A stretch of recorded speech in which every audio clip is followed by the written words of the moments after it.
Hello दोस्तों, मैं अनामिका सिंह स्वागत करती हूँ आप सबका आपके यूट्यूब चैनल नॉलेज कॉर्नर में। फ्रेंड्स, जीआईसी लेक्चरर और पीजीटी के लिए हमारी जो ये क्लास चल रही है जिसमें हम लोग प्लांट फिजियोलॉजी डिस्कस कर रहे हैं। अभी तक 30 क्वेश्चन डिस्कस कर लिए हैं। अगर आपने देखा तो बहुत अच्छी बात, अगर नहीं देखा तो हमारे इसी चैनल पे आपको जीआईसी लेक्चरर की एक प्लेलिस्ट मिल जाएगी। उसमें हमारे सारे वीडियो जो है वो अवेलेबल करवा दिए जाएंगे। इसी चैनल पर LT ग्रेड की एक सीरीज चल रही थी जिसमें हम लोग जूलॉजी और बॉटनी के सारे इंपॉर्टेंट टॉपिक डिस्कस किए थे। अगर आप लोग उससे जुड़े थे तो समझ लीजिए आप 70% अपनी तैयारी कर चुके हैं। रही 30% की, वो हमारी आगे जो है एग्ज़ाम तक कवर हो जाएगी। फेब्रुवरी लास्ट और मार्च में इसका हो सकता है, मार्च और अप्रैल तक इसका एग्ज़ाम हो, तो तब तक अभी हमारे पास बहुत टाइम है। उसके पहले हम रिवीजन भी कर लेंगे। बस आप लोग अपना सहयोग और सपोर्ट हमारे साथ बनाए रखिएगा। आज का हमारा क्वेश्चन यहाँ से स्टार्ट होता है। आगे बढ़ने से पहले अगर चैनल पर नए हैं तो चैनल को सब्सक्राइब कर लीजिए, वीडियो को लाइक करिए और सभी दोस्तों के साथ शेयर करिए। पहला क्वेश्चन है, पत्तियों के पीले से नारंगी पीले रंग निम्न वर्णक के कारक होते हैं। In the leaves yellow to yellow orange colour is because following pigments. किसके कारण होते हैं? पहला दिया है क्लोरोफिल ए, क्लोरोफिल सी, जेंथोफिल या फिर कैरोटीनॉइड्स। सही जवाब हो जाएगा इसका option d, carotenoids. Carotenoids pigment के कारण पत्तियों का रंग पीला या फिर नारंगी पीला होता है। कैरोटीनॉइड्स को टेट्रा टारपिनो पिनॉइड्स भी कहते हैं। इसका कार्य ऐसे तरंग दैर्ध्य को अवशोषित करना है जिसे क्लोरोफिल अवशोषित करने में असक्षम होते हैं। ठीक है। कैरोटीनॉइड्स प्लास्टिड की झिल्लियों यानी मेम्ब्रेन ऑफ प्लास्टिड में पाए जाते हैं। अगर पूछा जाए प्लास्टिड के मेम्ब्रेन में क्या पाया जाता है तो ये कैरोटीनॉइड्स पाया जाता है। कैरोटीनॉइड्स के बिना क्लोरोप्लास्ट ठीक से काम नहीं कर पाता। क्यों नहीं कर पाता? क्योंकि ये ऐसे तरंग दैर्ध्य को भी एब्जॉर्ब कर लेते हैं जिसे क्लोरोफिल नहीं एब्जॉर्ब कर पाता है। इसलिए इसके बिना जो है क्लोरोप्लास्ट कार्य नहीं कर पाता है। ऑप्शन डी इसका सही जवाब हो जाएगा। ये पत्तियों को नारंगी पीला रंग प्रदान करता है। नेक्स्ट क्वेश्चन है, अगला क्वेश्चन है, प्रकाश संश्लेषण में निम्न में से कौन सूर्य की ऊर्जा का अवशोषण करता है तथा उसे रासायनिक ऊर्जा में परिवर्तित करता है?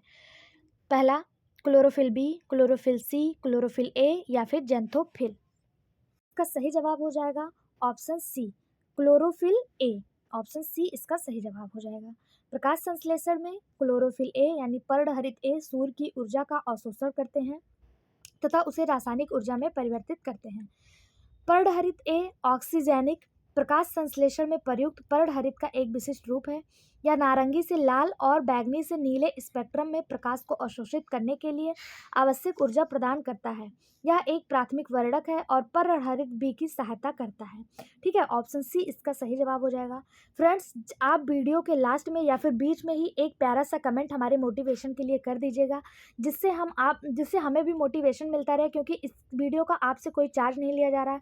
PDF भी फ्री ऑफ कॉस्ट दिया जा रहा है। बस आपसे अनुरोध है, जिस तरह आप लोग LT ग्रेड में हमें सपोर्ट करते रहे और लास्ट तक हम आपके साथ खड़े रहे और क्वेश्चन भी बहुत सारे फंसे, उसी तरह GIC में भी हम आपके साथ लास्ट तक खड़े रहेंगे। बस आपका सपोर्ट और सहयोग चाहिए।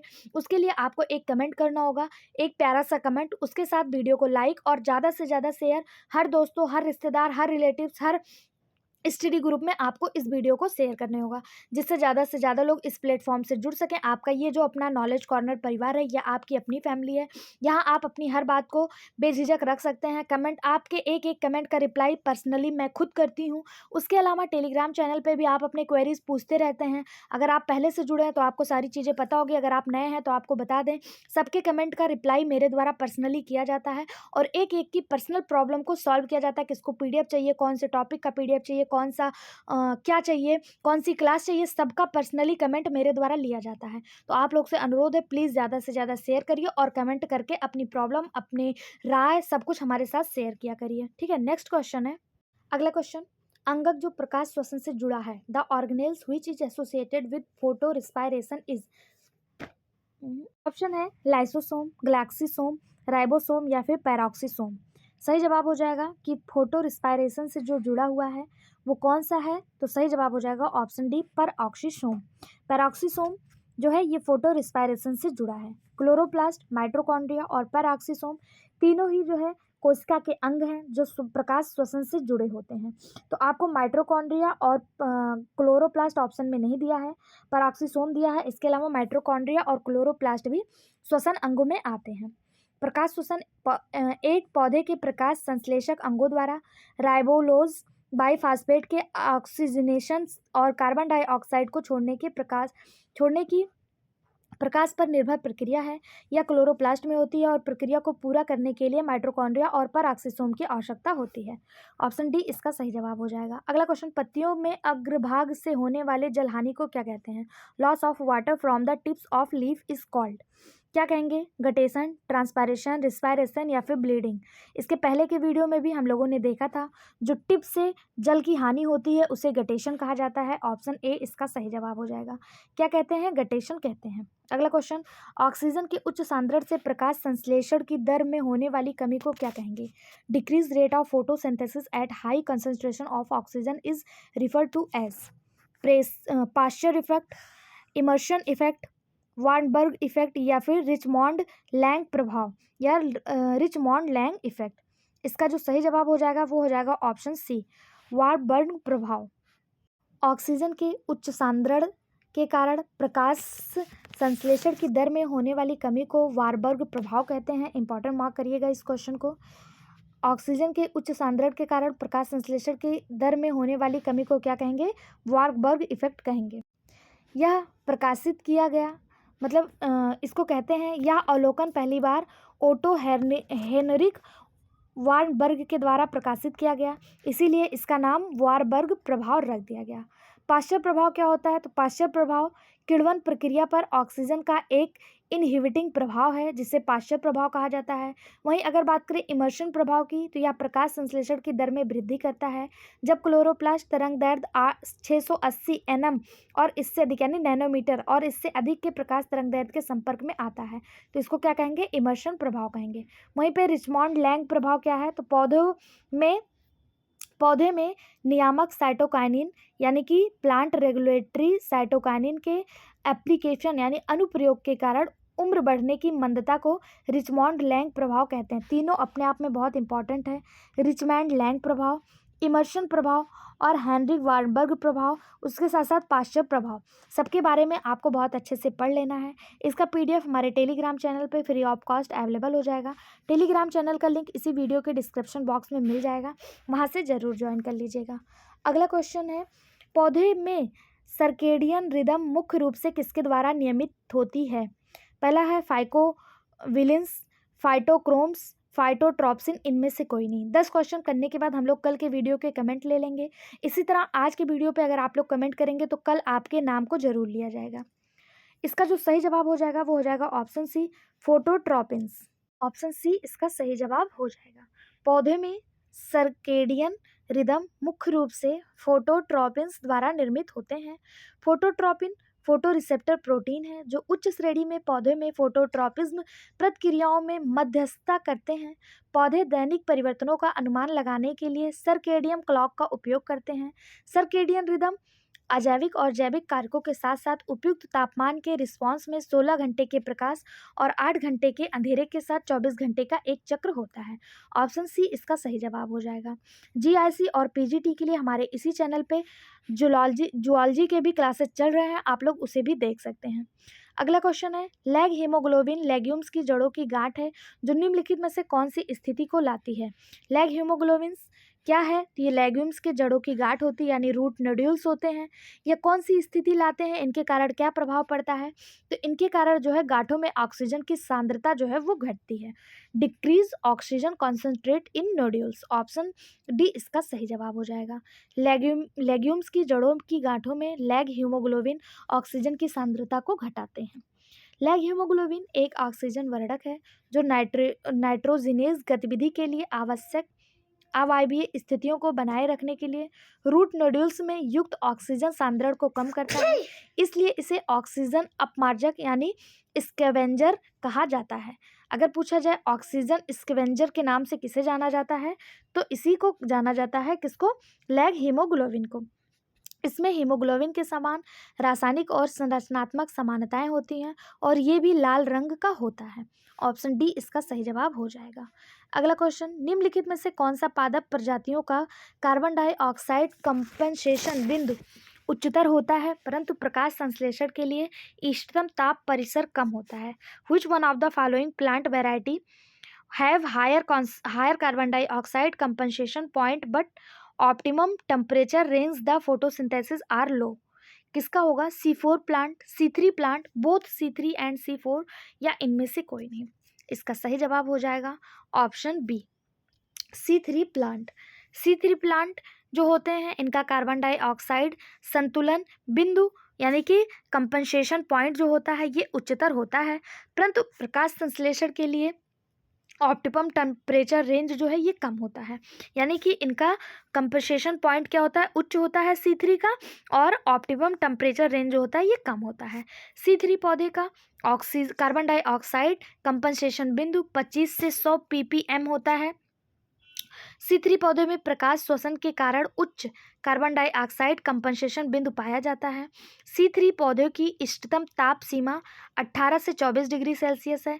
C4 पौधे में यही सीमा 30 से 40 डिग्री सेल्सियस होती है। ठीक है, सही जवाब ऑप्शन बी। अगला क्वेश्चन, ऐसे रंध्र जो पत्ती की केवल निचली सतह पर ही सीमित रहते हैं क्या कहलाते हैं? Stomata restrict to lower surface of the leaves are termed as. Stomata restrict to lower surface of the leaf are termed as क्या है? ऑप्शन दिया है potato type, oat type, water lily type, या फिर मलबेरी टाइप। सही जवाब हो जाएगा ऑप्शन डी, सहतूत प्रकार के। सहतूत प्रकार के रंध्र पत्ती की निचली एपिडर्मल सतह पर मौजूद होते हैं, इसलिए इस प्रकार के रंध्रों वाली पत्तियों को हाइपोस्टोमैटिक पत्तियों के रूप में जाना जाता है। ऑप्शन डी इसका सही जवाब हो जाएगा। अब बात करें पोटैटो टाइप की, तो इसके जो रंध्र होते हैं वो निचली सतह पर अधिक और ऊपरी सतह पर कम पाए जाते हैं। ओट टाइप में क्या होता है? तो ओट टाइप के जो रंध्र होते हैं वो पत्तियों की निचली और ऊपरी दोनों सतह पे समान रूप से पाए जाते हैं। वाटर लिली टाइप में क्या होता है? तो इसमें केवल पत्तियों के ऊपरी भाग पर स्थित होते हैं। इसका सही जवाब ऑप्शन डी हो जाएगा। सहतूत में क्या होता है? रंध्र पत्ती की निचली एपिडर्मिस सतह पर मौजूद होते हैं। ठीक है, अगला क्वेश्चन, प्रकाश संश्लेषण की अप्रकाशिक अभिक्रिया का स्थल है ग्रेना, स्ट्रोमा, माइटोकॉन्ड्रिया, या F1 पार्टिकल। प्रकाश संश्लेषण यानी कि the site of dark reaction of photosynthesis is. सही जवाब हो जाएगा ऑप्शन बी, स्ट्रोमा। प्रकाश संश्लेषण की अप्रकाशिक अभिक्रिया का स्थल स्ट्रोमा है। अप्रकाशिक अभिक्रिया को कार्बन फिक्सिंग रिएक्शन भी कहा जाता है। यह एक प्रकाश स्वतंत्र प्रक्रिया है जिसमें कार्बन डाइऑक्साइड और पानी के अणुओं से शुगर के अणु बनते हैं। अप्रकाशिक अभिक्रिया क्लोरोप्लास्ट के स्ट्रोमा में होती है जहां वे लाइट रिएक्शन के उत्पादों का प्रयोग करते हैं। स्ट्रोमा डार्क रिएक्शन के स्थल हैं क्योंकि इसमें रुबिस्को आदि एंजाइम पाया जाता है। अगर पूछा जाए स्ट्रोमा को क्या कहते हैं, तो ये डार्क रिएक्शन प्लेस कहा जाता है। क्यों कहा जाता है? क्योंकि इसमें रुबिस्को वगैरह एंजाइम जो है पाए जाते हैं। ऑप्शन बी इसका सही जवाब हो जाएगा कि डार्क रिएक्शन ऑफ फोटोसिंथेसिस कहाँ होता है? स्ट्रोमा में होता है। ठीक है, ऑप्शन बी इसका सही जवाब हो जाएगा। आगे बढ़ने से पहले कल के वीडियो को कमेंट ले लेते हैं। देखिए, कल के वीडियो में आप लोगों में से किसी का भी कमेंट नहीं आया, लेकिन उसके पहले के ये सारे कमेंट हैं जिसमें प्रीति जी, शिवानी जी, विनोद कुमार, दीक्षा सिंह, सालू बापू बापू का प्यार, कोमल देवी, उपासना कुमारी, विक्रम श्रीवास्तव, अपनी प्यारी पंचायत, पूनम, और इसके साथ रोहन मिश्रा, पूनम,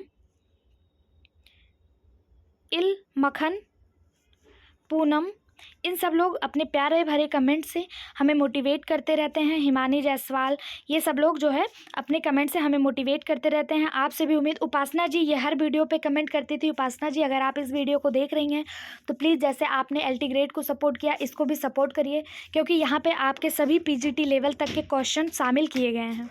इसी तरह अगर आप लोग आज के वीडियो पर कमेंट करते हैं तो कल के वीडियो में आपके नाम को ज़रूर दिखाया जाएगा। एक 10 क्वेश्चन के बाद वीडियो का कमेंट जो है वो दिखाया जाता है। अगला क्वेश्चन है, निम्नलिखित में से किसे पादप कार्यकी का जनक कहा जाता है? ऑप्शन है Joseph Priestley, Stephen Hales, Robert Hill, या F ब्लैकमैन। अभी आपने जो LT ग्रेड का पेपर दिया है उसमें क्वेश्चन आया था F.E. फ्रिज किससे संबंधित थे?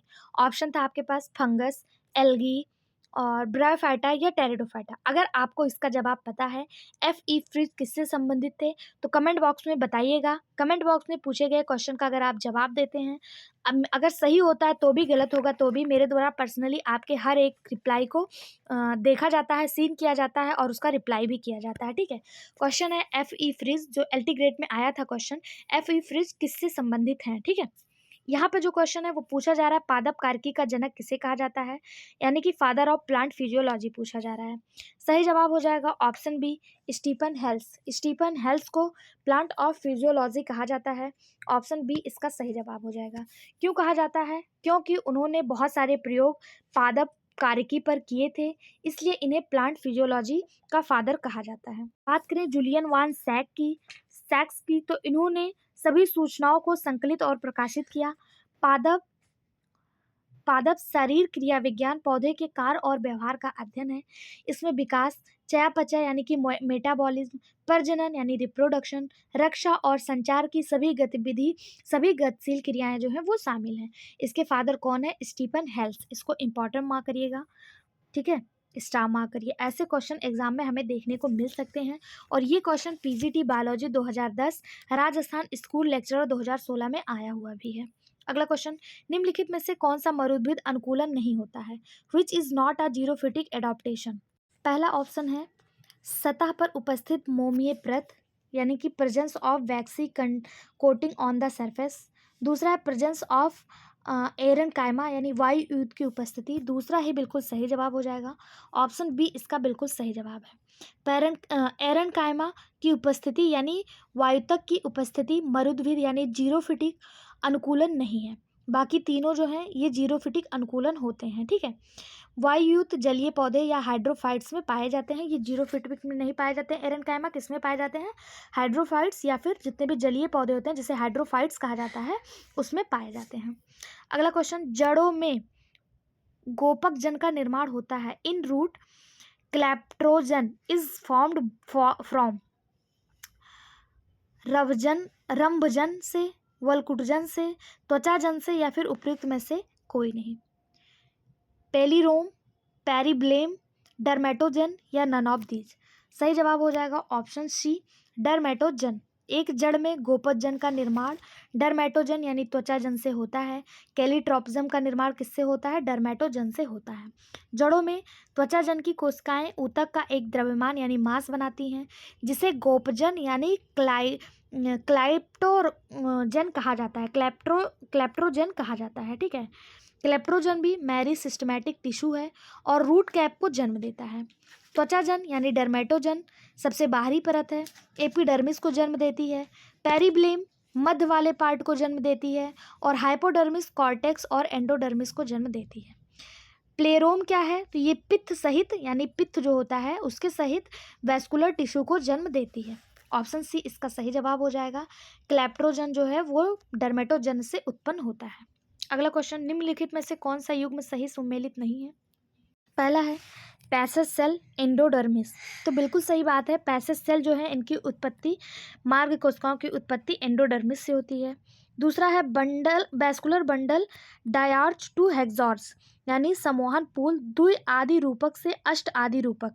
ये मोनोकॉट रूट की विशेषता है, तो बिल्कुल गलत बात है। ये डाइकॉट की है। किसकी है? डाइकॉट की है। ठीक है, डायार्च टू हेक्सॉर्स जो होता है ये डाइकॉट में होता है। यही आपका सही सुमेलित नहीं है और यही आपका सही जवाब हो जाएगा।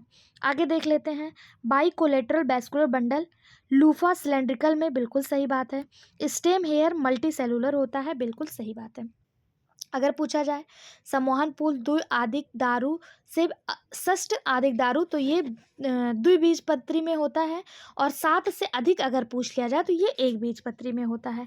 लेकिन इसमें 7 तक पूछा है तो ये 2 बीजपत्री में होगा। यही गलत होते हुए भी सही हो जाएगा क्योंकि पूछा है कौन सा सही नहीं है। अगला क्वेश्चन, निम्नलिखित कथनों पर विचार कीजिए एवं नीचे दिए गए कूट की सहायता से सत्य कथनों का चयन कीजिए। पहला दिया है एम्फीब्रिकल सम्मोहन पूल में फ्लोएम जाइलम को चारों ओर से घेरे रहता है। दूसरा दिया है, ये तो बिल्कुल सही बात है, इसमें फ्लोएम जो है जाइलम को चारों ओर से घेरे रहता है। दूसरा दिया है आपका विचित्र समूहन पूल में कैम्बियम अनुपस्थित होता है, ये गलत बात है, इसमें कैम्बियम उपस्थित होता है। Cambium is present in the open type of vascular bundle, open type के वैस्कुलर बंडल में कैम्बियम प्रेजेंट होता है, यहाँ एब्सेंट दिया है, इसलिए ये गलत हो जाएगा। तीसरा दिया, in radial vascular bundle xylem and phloem are present on separate radii, बिल्कुल सही बात है, अलग अलग त्रिज्या पर जाइलम और फ्लोएम जो है वो उपस्थित होते हैं समोहिनी पुलों में, तो ऑप्शन सी बिल्कुल सही है। चौथा दिया है, in radial vascular bundle xylem and phloem are not present on the separate radii, दोनों में से एक तो गलत होगा, अगर ये सही हो गया तो ये गलत हो जाएगा, यानी ए और सी इसका सही जवाब है। ए और सी किस ऑप्शन में दिया है एक बार देख लेते हैं, ए और सी ऑप्शन सी में दिया है, तो ऑप्शन सी हमारा सही जवाब हो जाएगा। ठीक है, अगला क्वेश्चन, गन्ने में कार्बन डाइऑक्साइड स्वीकारक है, यानी carbon dioxide acceptor in sugar cane is, कौन सा है? Phosphoglycolic acid, phosphoglycolic acid, oxaloacetate, RUBP, या फिर फास्फोइनॉल पायरुविक अम्ल, फास्फोइनॉल पायरुविक अम्ल, यही जो है ये गन्ने में कार्बन डाइऑक्साइड का एक्सेप्टर है, ऑप्शन डी इसका सही जवाब हो जाएगा। गन्ना जो है ये C3 प्लांट के अंतर्गत आता है। फास्फोइनॉल पायरुविक अम्ल एक C3 यौगिक है जो गन्ना, मक्का, ज्वार आदि जैसे C4 प्लांटों में मेजोफिल कोशिकाओं के साइटोप्लाज्म में प्राथमिक कार्बन डाइऑक्साइड स्वीकारक के रूप में कार्य करता है। गन्ने में कार्बन डाइऑक्साइड स्वीकारक फास्फोइनॉल पायरुविक अम्ल फॉस्फेट और पायरुवेट के इनॉल से प्राप्त एक एस्टर है, ऑप्शन डी इसका सही जवाब हो जाएगा। अगला क्वेश्चन, एक कोशिका से दूसरी कोशिका में पानी के विसरण को कौन निर्धारित करता है, मतलब the determines of the diffusion of the water from one cell to another cell, कौन करता है?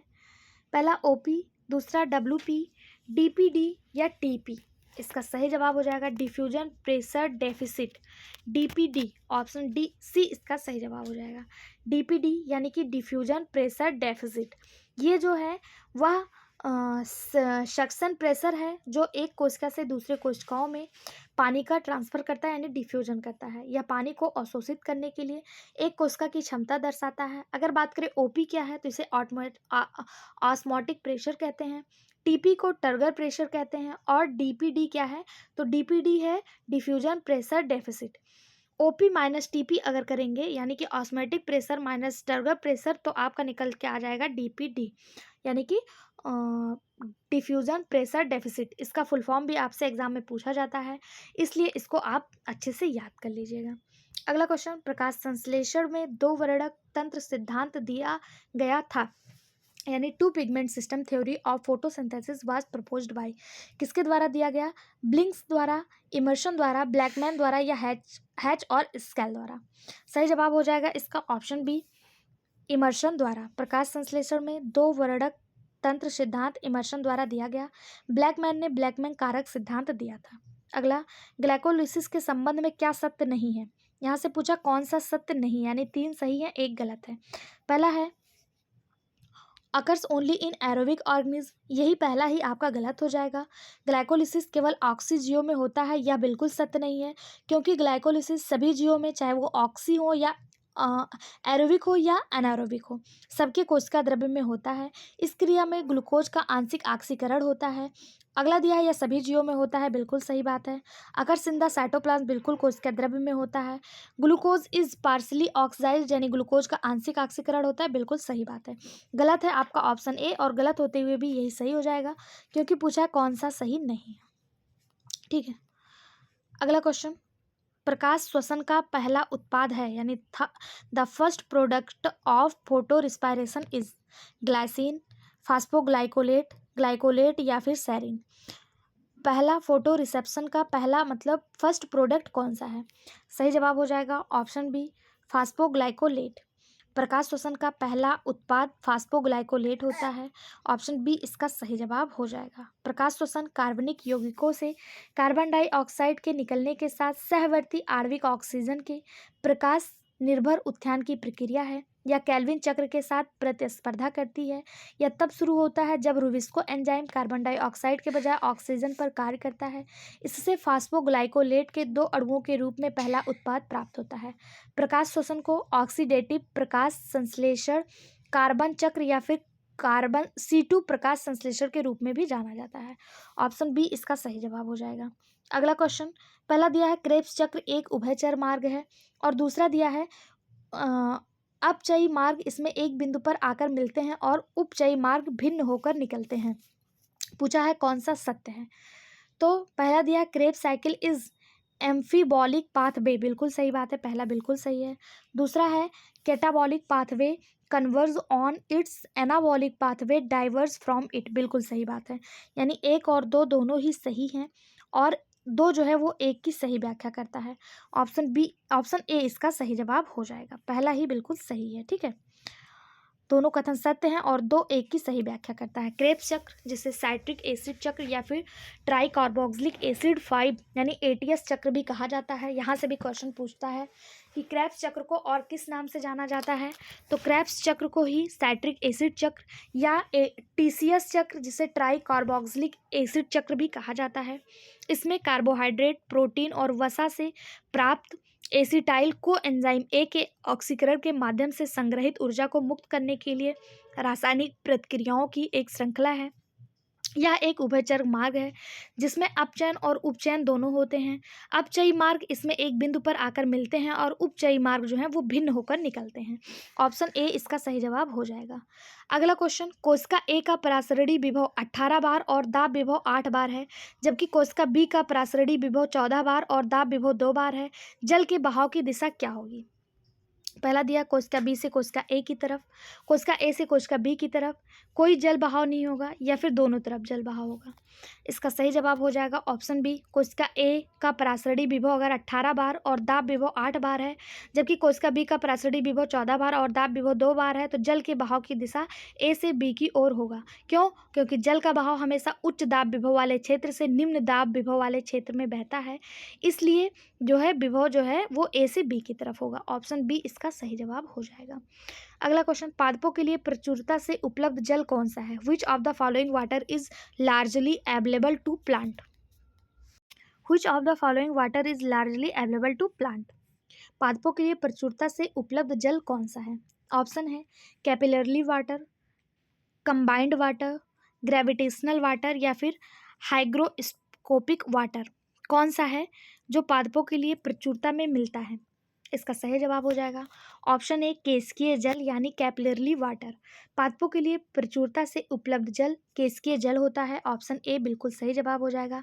केशिकीय जल है क्या, तो केशिकीय जल वह जल है जो मिट्टी से सूक्ष्म छिद्रों द्वारा धारण किया जाता है। यह जल पादपों के लिए उपलब्ध होता है क्योंकि यह पौधों की जड़ के पास मिट्टी में फंस जाता है।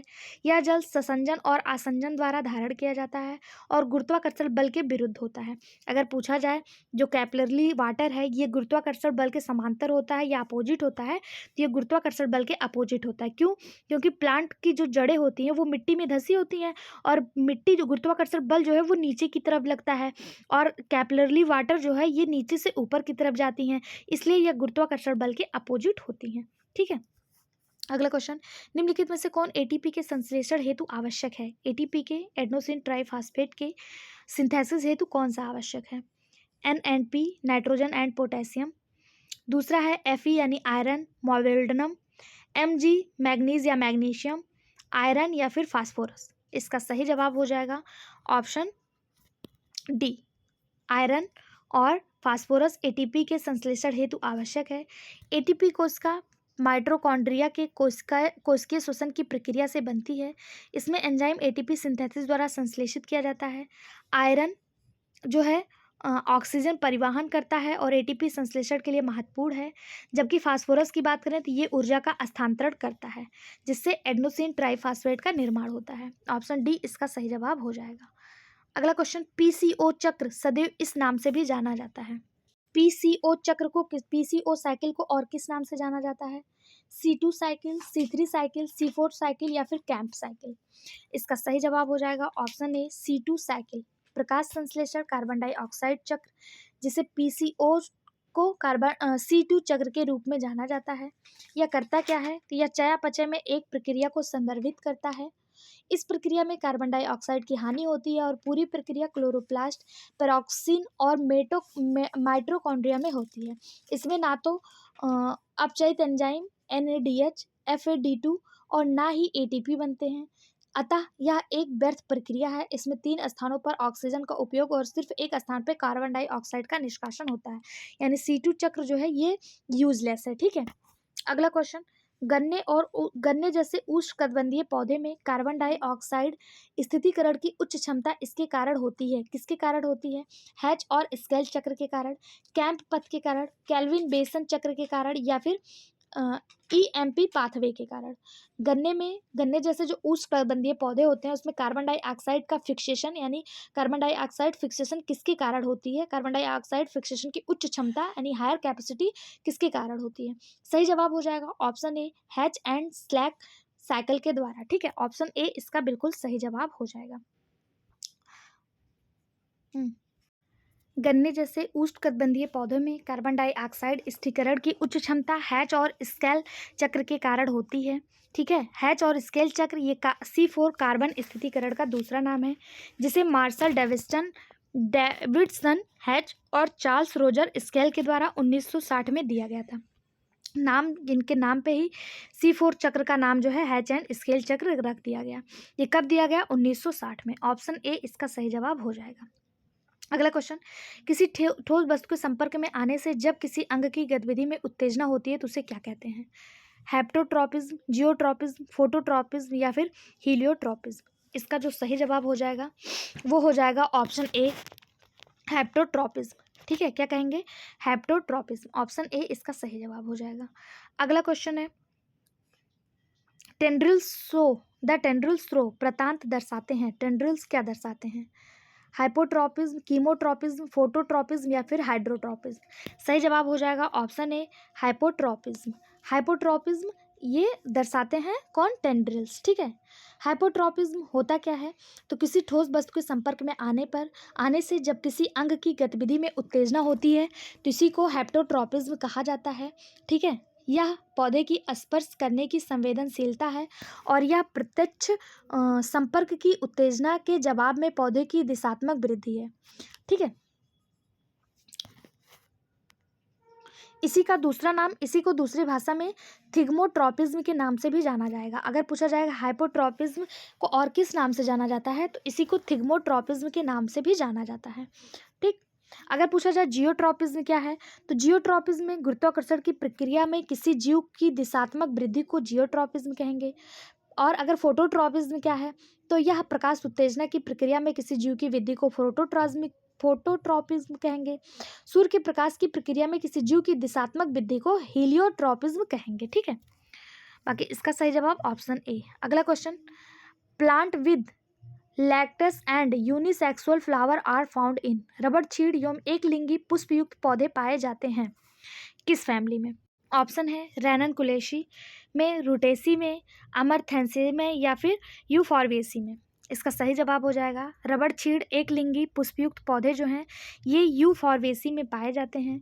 ऑप्शन डी इसका सही जवाब हो जाएगा। कौन सा सही हो जाएगा? Option D.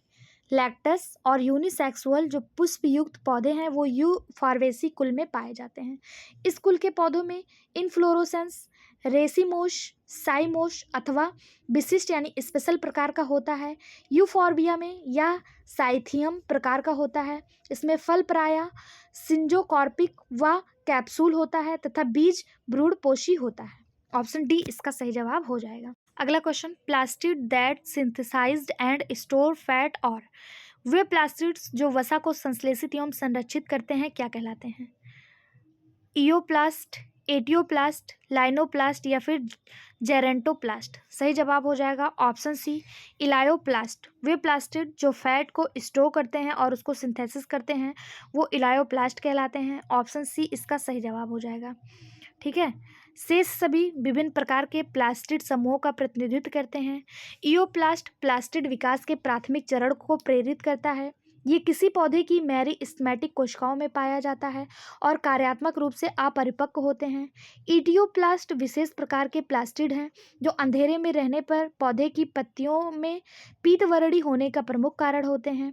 ठीक है, प्रकाश संश्लेषण में सहायक क्लोरोप्लास्ट का और अवर्णी रूपांतरण इटियोप्लास्ट कहलाता है। जब पत्तियां विकास में असक्षम हो जाती हैं सक्सेशन तब जीरो प्लांट जैविक नियमों के अंतर्गत क्लोरोप्लास्ट में विकसित होता है। ऑप्शन सी इसका सही जवाब हो जाएगा। इलायोप्लास्ट जो है ये वसा का सिंथेसिस और स्टोर करता है। अगला क्वेश्चन है, कल 30 क्वेश्चन हुआ था, आज हम 40 क्वेश्चन कराने की कोशिश करेंगे आप लोग के सहयोग और सपोर्ट से। अगर आप अच्छा कमेंट, अच्छा लाइक, अच्छा फीडबैक देते हैं तो हम पर डे 50 क्वेश्चन कराने की कोशिश करेंगे, ठीक है, और कराएंगे भी। जैसा एलटी ग्रेड में हमने 100 150 क्वेश्चन एक दिन में कराए हैं, क्योंकि आप लोग उस वीडियो पर पूरा कमेंट के माध्यम से हमें मोटिवेट करते थे, लाइक करते थे, ज़्यादा से ज़्यादा शेयर करते थे, ज़्यादा से ज़्यादा लोग सब्सक्राइब करते थे, तो हमें मोटिवेशन मिलता था और हमने 150 200 क्वेश्चन करवाए एक एक क्लास में। अगर आप इस पर भी हमें सपोर्ट करेंगे तो हम फटाफट इसको कंप्लीट करा के रिवीजन करवाएंगे, ठीक है। क्वेश्चन है, conjoint bicollateral open vascular bundle are found in stem of, किसमें पाया जाता है? पहला ही जवाब बिल्कुल सही जवाब हो जाएगा, कुकुरबिटेसी में। संयुक्त बहिफ्लोएमी द्विबही फ्लोएमी खुले समूहन बंडल कुकुरबिटेसी में पाए जाते हैं। ऑप्शन ए इसका सही जवाब हो जाएगा। अगला क्वेश्चन, पेंटास्टिकस फाइलोटैक्सी में कोणीय विस्थापन है। ऑप्शन बी इसका सही जवाब हो जाएगा, 2/5 ऑफ 360 डिग्री। ऑप्शन बी इसका सही जवाब हो जाएगा। पेंटास्टाइकस फाइलोटैक्सी में कोणीय विस्थापन 360 का 2/5 होता है। वनस्पति शास्त्र में फाइलोटैक्सी से तात्पर्य एक पौधे के तने पर पत्तियों की व्यवस्था से होता है, यानी कि एक पौधे के तने पर पत्तियों का कैसा अरेंजमेंट है उसी को फाइलोटैक्सी कहा जाता है, और इसका कोणीय विस्थापन 360 का 2/3 होता है। अगला क्वेश्चन, निम्नलिखित में से किस कुल में C3 C4 और कैंप पादप प्रजातियां पाई जाती हैं?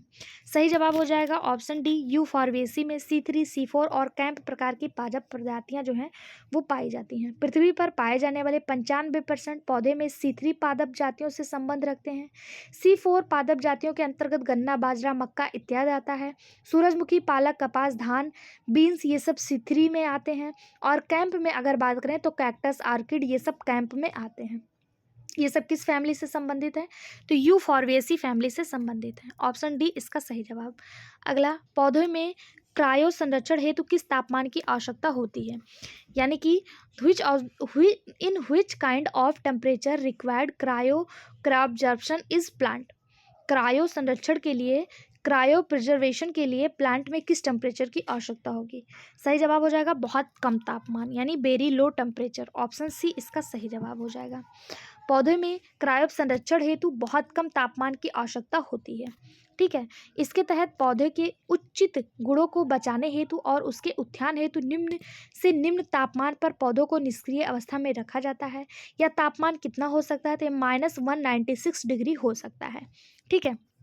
अगला क्वेश्चन है, प्रकाशीय प्रतिक्रिया में गतिशील इलेक्ट्रॉन को वाहक के रूप में संचालित करने के लिए आवश्यक पदार्थ कौन सा है?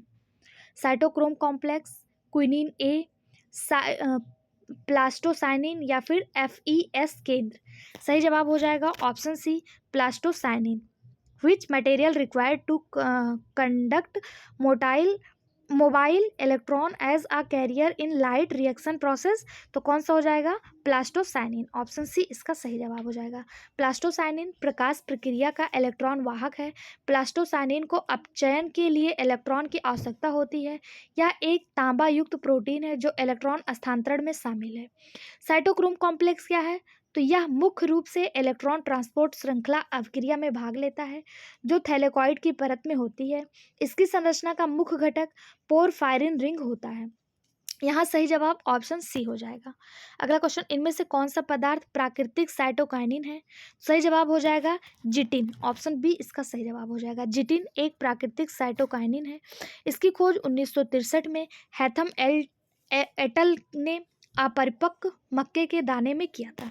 अगर पूछा जाए जिटिन की खोज किसने की, तो हैथम एल्टर ने 1963 में मक्के के दाने में, अपरिपक्व मक्के के दाने में इसका खोज किया था। और ये है क्या? तो ये प्राकृतिक साइटोकाइनिन है। ऑप्शन बी इसका सही जवाब हो जाएगा। यह जब पौधे के शीर्ष पर छिड़का जाता है तो यह अगल बगल के पौधे की शाखाओं के विकास को उत्तेजित करता है और शीर्ष कोशिकाओं के विभाजन को भी उत्तेजित करता है। यूपी एल्टीग्रेड 2025 में एक क्वेश्चन आया था कि वह कौन सा हार्मोन्स है जो पौधे के विकास को उत्तेजित करता है, तो यही साइटोकाइनिन उसका सही जवाब था। उसमें बहुत सारे ऑप्शन दिए थे, जिब्रेलिन, ऑक्सिन, साइटोकाइनिन या एब्सिसिक एसिड। सही जवाब साइटोकाइनिन ही था। ठीक है, इसी तरह से क्वेश्चन आपको घुमा फिरा के हर एग्जाम में देखने को मिलते हैं। बस कहने की बात है, ये जीआईसी का ये देखो, विज्ञान नहीं चेंज होता है, विज्ञान, जीएस, जीके ये सब नहीं चेंज होता है, बस पूछने का तरीका थोड़ा सा चेंज हो जाता है। किसी एग्जाम में दूसरी तरह पूछ लेता है, किसी एग्जाम में उसको घुमा के दूसरी तरह पूछ लेता है। बाकी क्वेश्चन वही रहते हैं। अगर आप डेप्थ में अच्छे से एक्सप्लेनेशन के साथ हर चीज़ को समझ रहे हैं तो आपको वही चीज़ें देखने को मिलती हैं। अगला क्वेश्चन है, foolish seedling disease of rice led to the discovery of. चावल में फुलिस सीडलिंग यानी मूर्ख अंकुरण, ये फुलिस से मूर्ख दे दिया है ट्रांसलेटर में, रोग किसकी खोज के साथ ज्ञान में आया? एब्सिसिक एसिड, साइटोकाइनिन, D4D या जिब्रेलिन। इसका सही जवाब हो जाएगा ऑप्शन डी, जिब्रेलिन। चावल में जो फुलिस सीडलिंग डिजीज है, ये जिब्रेलिन की खोज के साथ इसकी भी खोज हुई थी। ऑप्शन डी इसका सही जवाब हो जाएगा। अगला क्वेश्चन, प्रोक्लोरोफाइट्स के पास होता है, प्रोक्लोरोफाइट्स के पास क्या होता है? Chlorophyll A, chlorophyll B, chlorophyll A and B, chlorophyll C. सही जवाब हो जाएगा ऑप्शन सी, क्लोरोफिल ए और क्लोरोफिल बी दोनों ही प्रोक्लोरोफाइट्स के पास होता है। अगला क्वेश्चन, प्रकाश संश्लेषण अनुशासन की प्रक्रिया में जो समस्थानिक उपयोगी सिद्ध होगा वह क्या होगा? O18, O14, C11 और P32, C14 या O18। इसका सही जवाब हो जाएगा ऑप्शन सी, C14 और ऑक्सीजन 18 के समस्थानिक मुख्य रूप से प्रकाश संश्लेषण प्रक्रिया में होने में उपयोगी होंगे। ये क्या दर्शा रहा है? तो ये समस्थानिकता दर्शा रहा है। ठीक है, ऑप्शन सी इसका सही जवाब हो जाएगा। अगर बात करें C14, तो यह कार्बन डाइऑक्साइड का उपयोग केल्विन पता लगाने के लिए किया गया, जबकि ऑक्सीजन 18 जो है ये मुक्त जल का उपयोग रुवेन और कॉमेन द्वारा यह पुष्टि करने के लिए किया गया था कि प्रकाश संश्लेषण में जारी ऑक्सीजन का स्रोत कार्बन डाइऑक्साइड है या नहीं है। ठीक है, अगला क्वेश्चन, C4 पौधे और C3 पौधे में एक समानता है जो क्या है? C3 और C4 में कौन सी समानता है? दोनों में क्रेन्स एनाटॉमी पाई जाती है? तो बिल्कुल नहीं, दोनों में क्रेन्स एनाटॉमी नहीं पाई जाती। हम लोगों ने पहले ही पढ़ा था। क्रेन्स एनाटॉमी किस में पाई जाती है? अगर आपको पता है तो कमेंट बॉक्स में बताइएगा क्रेन्स एनाटॉमी किस में पाई जाती है। अगला है कार्बन डाइऑक्साइड स्थितीकरण का C3 मार्ग है, यानी C3 pathway of carbon dioxide fixation. बिल्कुल सही बात है, यही ऑप्शन भी आपका सही हो जाएगा कि C3 और C4 दोनों में कार्बन डाइऑक्साइड को C3 चक्र के माध्यम से फिक्सेशन किया जाता है, लेकिन कार्बन डाइऑक्साइड के निर्धारण की जगह अलग अलग होती है। इसमें बहुत सी समानताएं होती हैं, जैसे ये पौधे सूर्य के प्रकाश में ऊर्जा बनाते हैं, दोनों पौधे कार्बोहाइड्रेट का संश्लेषण करते हैं, इन्हें प्रकाश संश्लेषण के लिए क्लोरोफिल की आवश्यकता होती है, कार्बन डाइऑक्साइड को RUBP द्वारा C3 और C4 दोनों पौधे में स्वीकार किया जाता है। तो ऑप्शन बी इसका सही जवाब हो जाएगा। आज के 40 क्वेश्चन यहाँ पे कंप्लीट होते हैं। अभी इसमें बहुत सारे क्वेश्चन बने हैं।